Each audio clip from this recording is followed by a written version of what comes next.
All right, welcome to night number 36 of History Bedtime Stories. In bed, in our pajamas. I want you to go back in your mind to Detroit in 1889. We are 7 years ahead of Charles Brady King's first car in Detroit.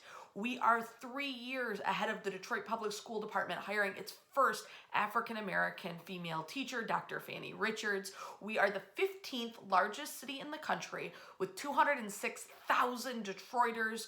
We are in our 31st year of the Michigan State Fair, which at this time used to move cities every year. We are not the Motor City yet, but we are Stove Capital. We are Cigar City, USA. We are one of the biggest soap producing cities in the world, and we are one of the biggest pharmaceutical cities in the world. And as all this is happening, a group gets together to try to put on sort of a World's Fair. Now, Detroit is one of the only major world cities to never have a World's Fair. Chicago had one, St. Louis had one, but Detroit never got it. Instead, in 1889, we get the Detroit International Exposition, which was privately put on by a group that raised money, sold stock, and produced the fair. They were led by the president and founder of the Detroit International Exposition, United States Senator James McMillan. He would later go on to found the Michigan Car Company. Now, he had a pretty auspicious group of stockholders, about 100 men, among them former Governor Russell Elger. He was a Civil War general. He'd made his money in land speculation, very, very rich. Thomas W. Palmer, former United States Senator. He was appointed to be the minister to Spain. I mean, really important folks. Dexter M. Ferry, who operated the biggest seed catalog company in the world at the time. And, of course, who Ferry Street is named after. So these guys come together. They incorporate as a business, they sell stocks, and they buy 72 acres of vacant land just outside of Detroit at the time. Today, that land is incorporated into Detroit and makes up the neighborhood of Delray. But at the time, this neighborhood where the Detroit River met the Rouge River, sort of right in that apex, is bought for the fair.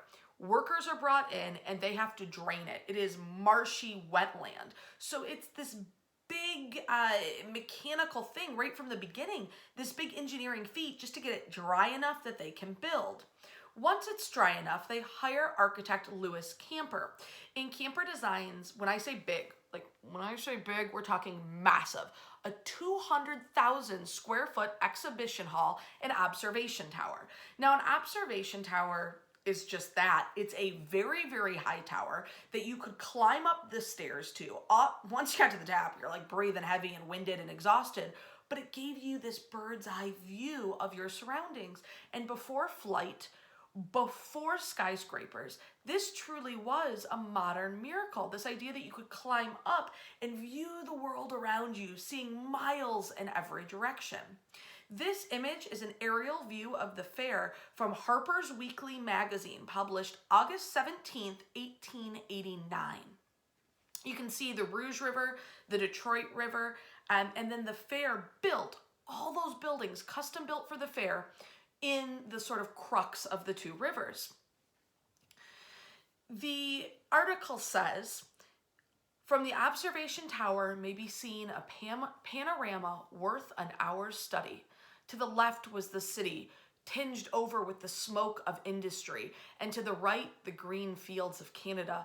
On the river, barges, schooners, and steamships continually pass, while all along the shore, the giant elevators and the prosaic warehouses give strong contrast to the dim beauty of Belle Isle and further stretches of the river and woodland and drifting sails of commerce. I mean, that's very lyrical, and it's this beautiful description of Detroit. But this is the view they were talking about. This extended view from the observation tower looking out over the fair. Of the other 36 buildings, there was an art gallery, a hall of industry, and each and every day, except Sunday, the fair was open from 8 a.m. to 10 p.m. Admission was 50 cents for adults, a quarter for children, and steamboats, horse-drawn trolleys, and ferries operated at these really tight 15-minute intervals, bringing new people to the fair every 15 minutes. The fair was huge, and it had wonders to behold for old and young. It had a facsimile of the Statue of Liberty done to 1/8 scale. It had a guy named Professor Woodward who had a tank full of trained sea lions. It had a pig that could play cards in the Hall of Curiosities.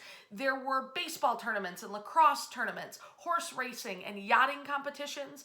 A man named Professor Bartholomew, who kind of cited himself as a balloon ascension specialist and delivered mail by hot air balloon between Detroit and Windsor, and said it was the new thing, that everybody would be doing it by 1920. And of course, Miss Ida Williams, who billed herself as the female colossus of tattooed ladies.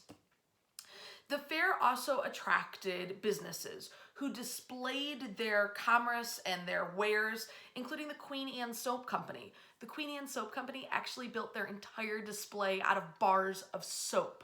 It had to be rebuilt twice during the fair because it kept melting in the rain. You had displays from the Detroit Lace Company, displays for Mutual Life Insurance and the Michigan Plaster Company, and you can see in each display how they're trying to show off what they're capable of manufacturing here in Detroit. There was this big gazebo outside, and it had different bands every hour on the hour. A lot of them were regimental bands, military bands. This is Kappa's 7th Regiment Band playing.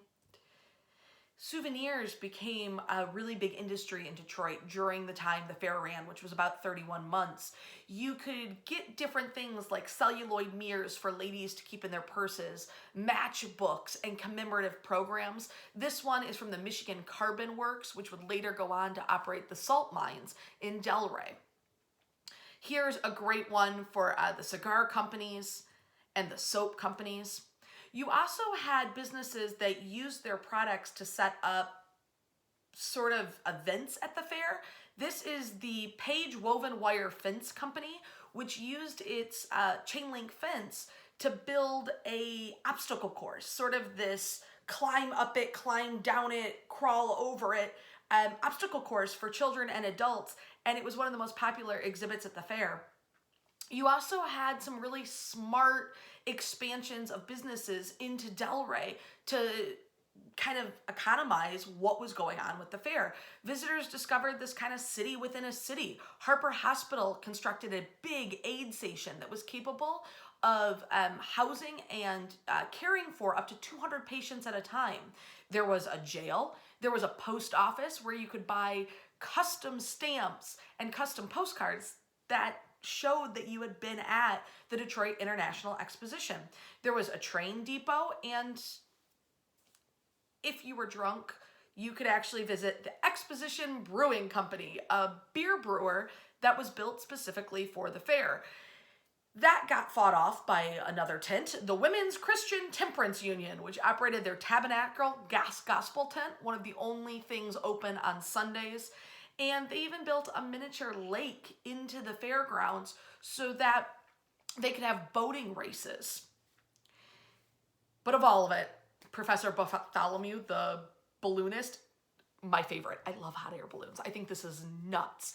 These hot air balloons were constructed out of silk, and there were 7 of them at the fair. As I said, they delivered mail to Windsor, but they also took newspaper men up into these balloons to take snapshots of the city of Detroit from an aerial view, and Bartholomew really knew how to win over a crowd.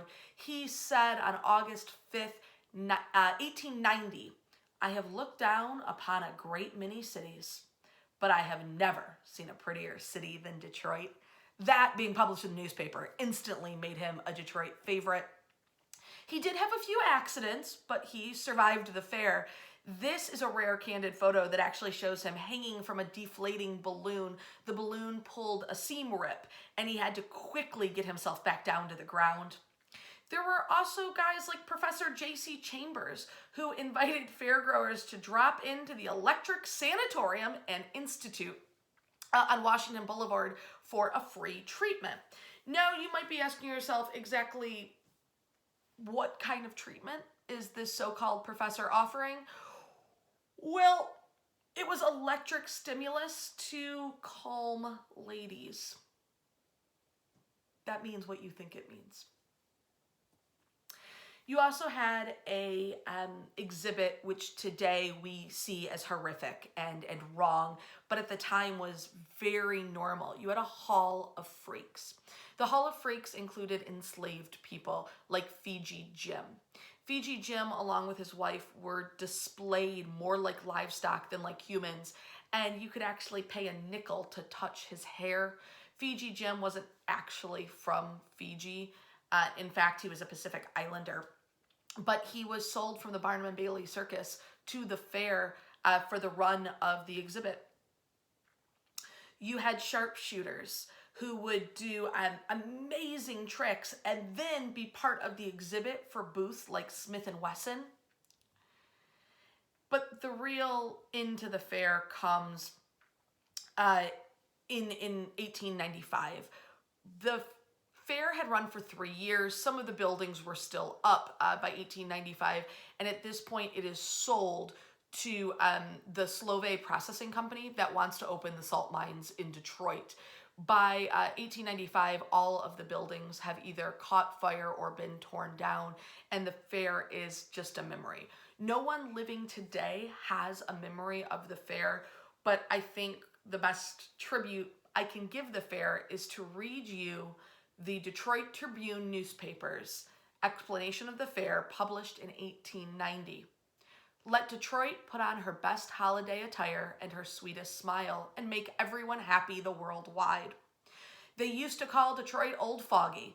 Let those who think that the term is applicable now come here and repent and be saved before it is everlastingly too late.